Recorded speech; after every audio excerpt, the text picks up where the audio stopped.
Hello friends and family of YouTube. Well, today I'm gonna answer a question I've had many times. What campers would I stay away from? What brands would I stay away from? That sort of thing. And I hope to answer that in great detail today. Well, maybe your first question is, Dave, why are you not at a dealership doing this video? Showing us the campers at the dealership that you would not buy. Well, the answer to that is pretty simple. I need dealerships to like me just the same as they need me to like them. If I like a dealership, I'm going to go to their place and I'm going to shoot a lot of videos and show you campers that they have. And I need them to like me so that I'm welcome there. So if I was to be walking around out there and saying I would not buy this one, I would not buy that one, then of course they probably would not want me to come back. So that is one main reason why I'm not at a dealership today doing that. So are there any particular brands that I myself would stay away from? All right, now this is a little bit of a tricky question, and here's why I say this. Okay, let's take Jayco for instance. I love about 95% of Jayco products, but they're very small campers. Unfortunately, are not only small in length and width, but they're very small in height. Now, if I walk into a camper and my head is rubbing on the ceiling, of course, I would not want to buy that one. Now, let's imagine that you're 5'9" and you still have 3 inches above your head. It may be comfortable to you, but there will come a day when you want to resell that particular camper and go to a different one. Well, you've got to think about that when you purchase it brand new. Is this going to have some good resale value? Am I going to be able to dump this off on somebody else? Well, you got to realize that just because you can fit in there height-wise, the next guy may not be able to. Therefore, that camper may be sitting in your yard for a while waiting on you to get it sold. So I love a lot of Jayco products, but again, they're very small units I do not like because of the height reasoning. Now, there have been times that I wanted to talk bad about particular companies because of their quality and build.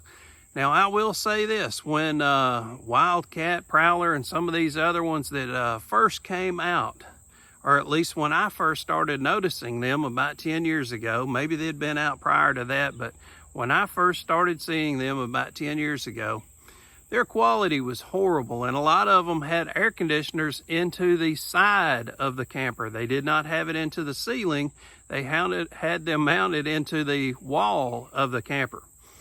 Now, I talked to one dealership, and he was telling me, the owner was telling me, he said, the worst situation we have ever seen on a camper that needed repairs, and fairly new camper, he said, was a unit that had a side mounted air conditioner. And the problem is not only can you have a lot of area that water can come in from the rain through the side of the air conditioner, but also the air conditioner itself holds water from the air conditioner as it's running. So you can end up getting a lot of water condensation down inside the walls, and it rots from the inside of the walls outward, causing a lot of work to be done. So I am glad that before I did not talk about how I did not like some of those series, because sure enough, now they make pretty good campers, and they're a lot better than they were years ago, back when they had window units like you see back here at my shop. So it's kind of tricky for me to say that I don't like particular manufacturers, because there may come a day, as these companies did, where they start making better campers. So it's kind of tricky that I would not want to throw a lot of names out there. But I do want to show you some camper styles that I would suggest you consider staying away from for some particular reason. So here they are. Okay, I've done some videos in the past on some of these tiny teardrops. I'm guilty of the fact that I loved them when I first saw them. I loved the fact that they were so lightweight. You could haul these things behind any vehicle that had a hitch on the back. And you know, I thought that was pretty neat to be able to go camping using any vehicle you have. Now, I'm guilty of the fact that I fell in love with it on site, and I really didn't think about the logics behind this. Some of these small teardrops, and I'll show a picture of a couple here in a second. Well, matter of fact, let me show a couple right here so you know what I'm talking about, just in case you're not familiar with them.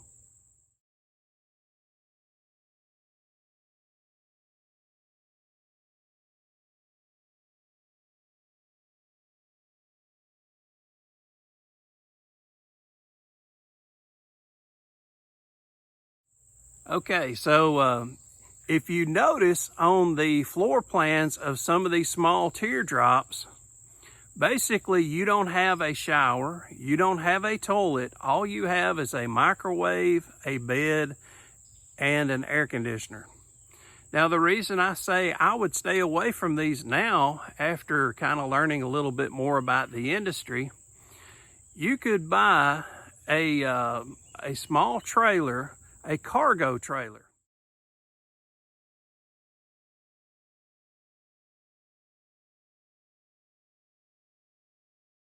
You could take that cargo trailer, throw a microwave in it, throw a bed in it, and throw an air conditioner in it.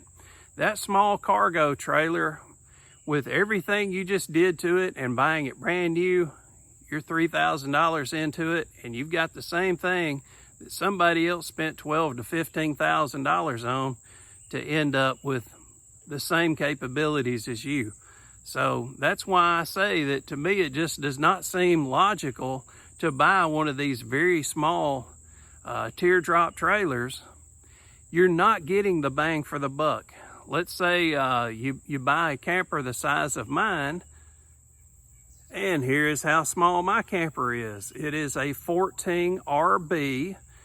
And with this particular camper, I have a shower in it. I have a complete bathroom. I've got a separate bed from a couch. I have the ability to stand up inside of it, which you cannot do in a lot of those teardrops. Now, I do realize that this camper is about 1,000 pounds heavier than some of those small teardrops. And of course, you would not be able to pull this with the same thing you can pull those small teardrops with. But the point I want to make is that the square footage is double on the camper that I have. And basically you can buy some campers very similar to the one that I have. And you can buy them for about $9,500 to probably about $12,000, which is still cheaper than the teardrop. So basically you're saving quite a bit of money. So I guess, you know, you could also consider maybe the objective is to upgrade on the vehicle that you're trying to pull with, as opposed to trying to pull a teardrop camper with a Honda Civic. Maybe it's time to buy a smaller used pickup truck, not a smaller than the Honda Civic. I'm saying a small pickup truck. You could get an F-150, and you know, you can find those things used for $3,000, or a van. That's always a good thing to buy to pull a camper with. You don't have to have a brand new vehicle to pull a camper with. If you're getting a small camper, you definitely don't need a monster-sized diesel truck. But in the case of buying a small cargo trailer and fitting it out to your needs, and having everything for $3,000, $4,000, definitely leaves you enough cash between the difference of buying that new teardrop for $12,000. To me, it just doesn't make sense to do otherwise. You saved $8,000 surely you can buy a $3,000 truck or van.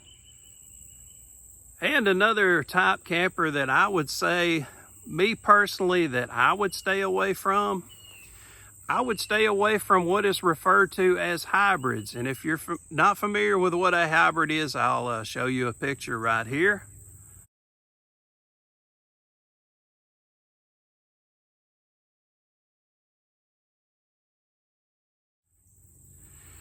The reason I would stay away from hybrids is they have canvas material that when you do the when you let the hybrid part out, that canvas can get wet from either moisture from your air conditioning system, or it can get moisture, of course, from rain, that sort of thing.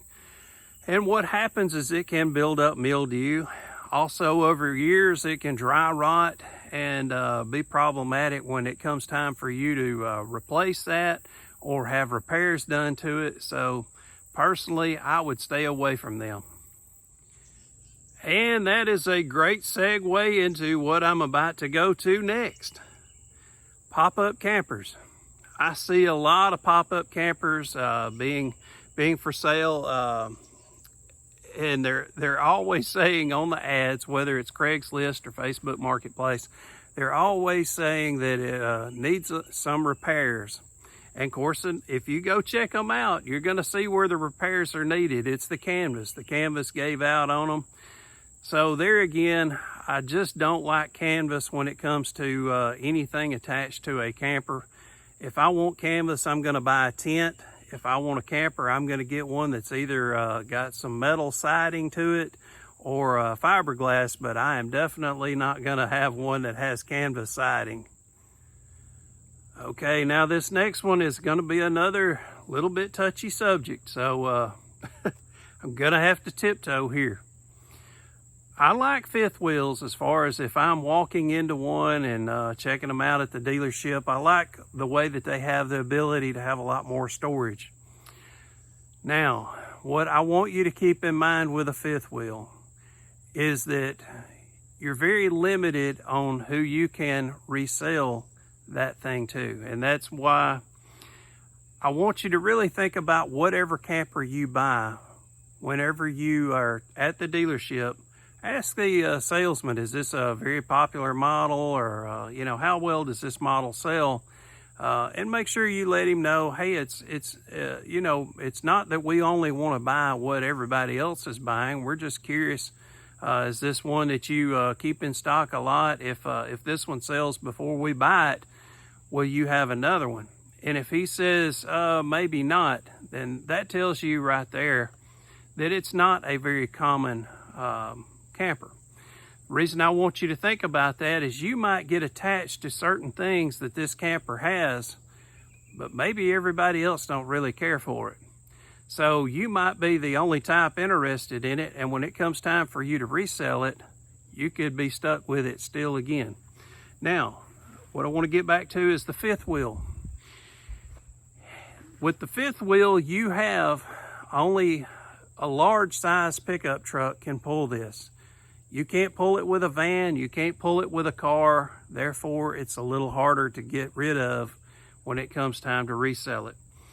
If you go on Craigslist, if you go on Marketplace, you're going to find a lot of used fifth wheels, and they're going to be very low in price, comparable to, let's say it's a 30-foot camper. If you find a 30-foot pull behind, a lot of times that pull behind will be asking more money than the 30-foot fifth wheel. It's not that fifth wheels are junk. I'm not trying to say that. I'm just saying that it's limited on who can buy it because who can pull it. So you need to keep that in mind.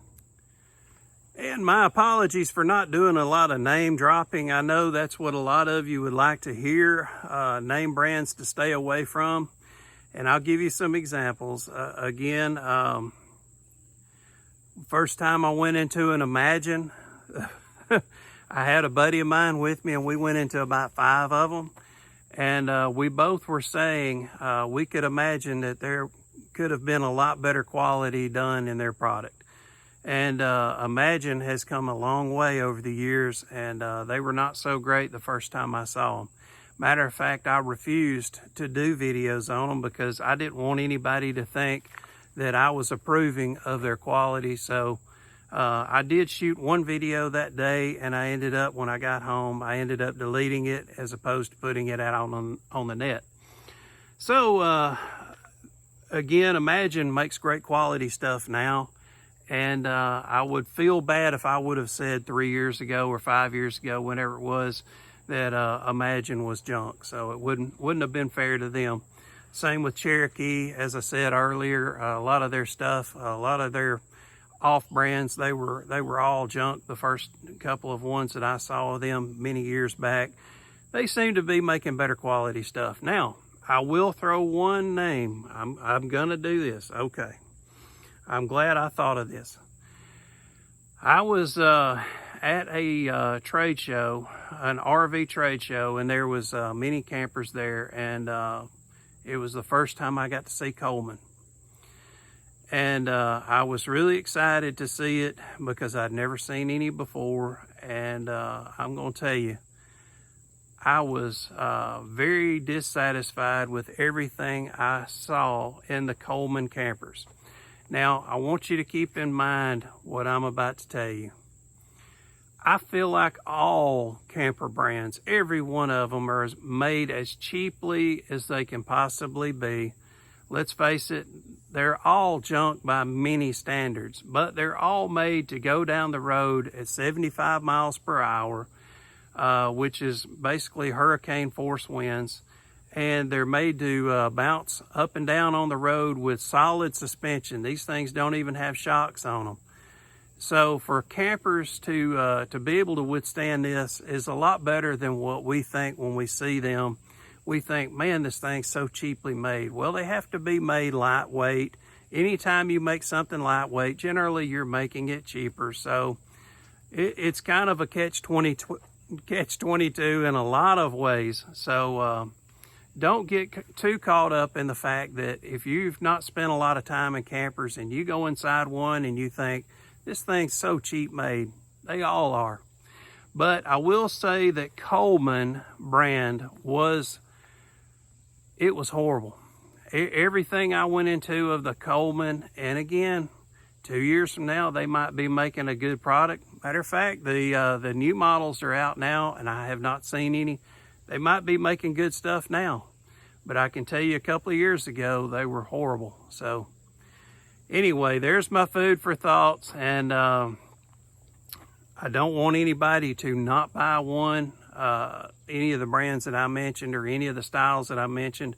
I want you just to kind of take it and think a little bit more about it. Go and read on some forum boards and see what everybody else is telling you. Get some advice from friends. Ask people. If you're at a gas station and you see somebody pulling a camper that you like, talk to them. See what they think and how they feel about it. And it may make you feel better about your purchase, or it may make you decide, I'm glad I didn't make that mistake.